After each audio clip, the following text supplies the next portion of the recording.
આજે ચૈતરભાઈ વસાવા આપણા સૌના નેતા એમના સમર્થનમાં દૂર દૂરથી પધારેલા આપ સૌ આદિવાસી સમાજના યુવાનો, વડીલો, માતા બહેનો અને ગામડે ગામડેથી પધારેલા આગેવાનો સૌને મારા જય આદિવાસી, જય જોહાર।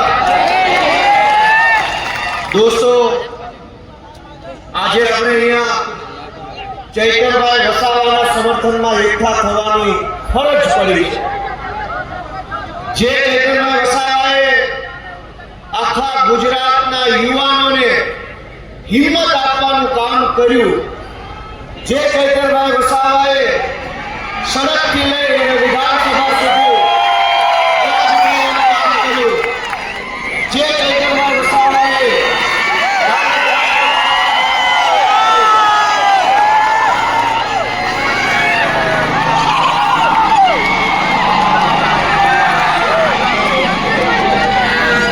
મજા આવે છે ને સાથીઓ? આપણે એક વાત સમજવી પડશે કે ભાજપની સરકાર વારંવાર શા માટે ચૈતરભાઈ પર ખોટા કેસો કરીને જેલમાં પૂરે છે? કારણ કે ભાજપની સરકારના પેટમાં તેલ રેડાય છે, એમને ખટકે છે કે એક નાનો એવો આદિવાસી સમાજનો યુવાન ધારાસભ્ય કેવી રીતે બની ગયો। દોસ્તો, આ વિસાવદર વિધાનસભાની ચૂંટણીમાં વિસાવદરના ખેડૂતો, પશુપાલકો, રત્ન કલાકારોએ જ્યારે મને મત આપી ધારાસભ્ય બનાવ્યો તો ત્યાં પણ ભાજપને આ વાત ખટકી।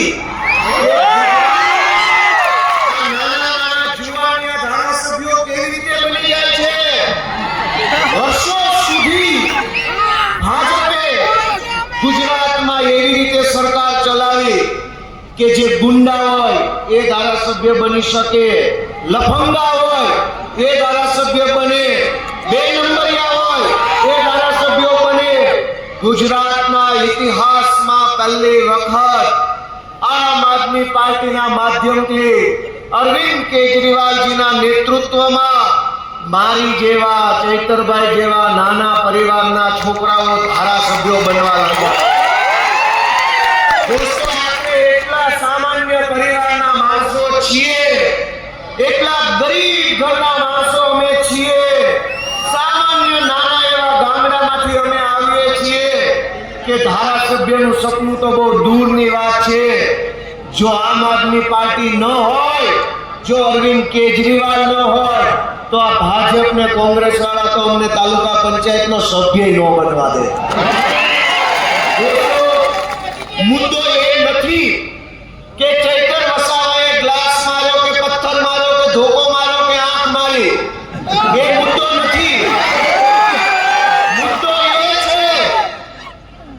એ નથી કે ગ્લાસ માર્યો કે નહીં, મુદ્દો એ છે કે ચૈતર વસાવાએ ડેડિયાપાડાથી તીર માર્યો અને તીર સરકારની છાતી પર લાગી ગયો। ભાજપની સરકારની છાતી પર લાગ્યું, આદિવાસી સમાજને જગાડવામાં આવ્યો, યુવાનોને અવાજ બનવાનું કામ કર્યું, એટલા માટે જેલમાં પૂરે છે। પણ દોસ્તો, ભાજપના 8 પાસ ડફોળ નેતાઓને મારી એટલી વિનંતી છે,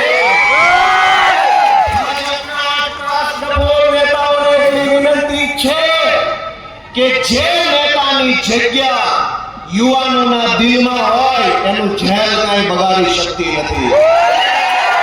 જેલ મોટી નથી, જનતાનું દિલ મોટું છે અને ચૈતર વસાવાની જગ્યા સમાજના દિલમાં છે। દોસ્તો, આ ચૈતરભાઈ વસાવાની લોકપ્રિયતાની વાત કરું, વર્ષોથી ભાજપમાં, કોંગ્રેસમાં પણ આદિવાસી સમાજના નેતાઓ ચૂંટણી જીતે છે, કોઈ સાંસદ બને, કોઈ ધારાસભ્ય બને। અહીંયા આપણા કાકા સંસદ સભ્ય છે, પણ ભાજપને કઈ વાત ખટકે છે, ધ્યાનથી સાંભળજો કે વિસાવદરની ચૂંટણીમાં ઉમેદવાર હતો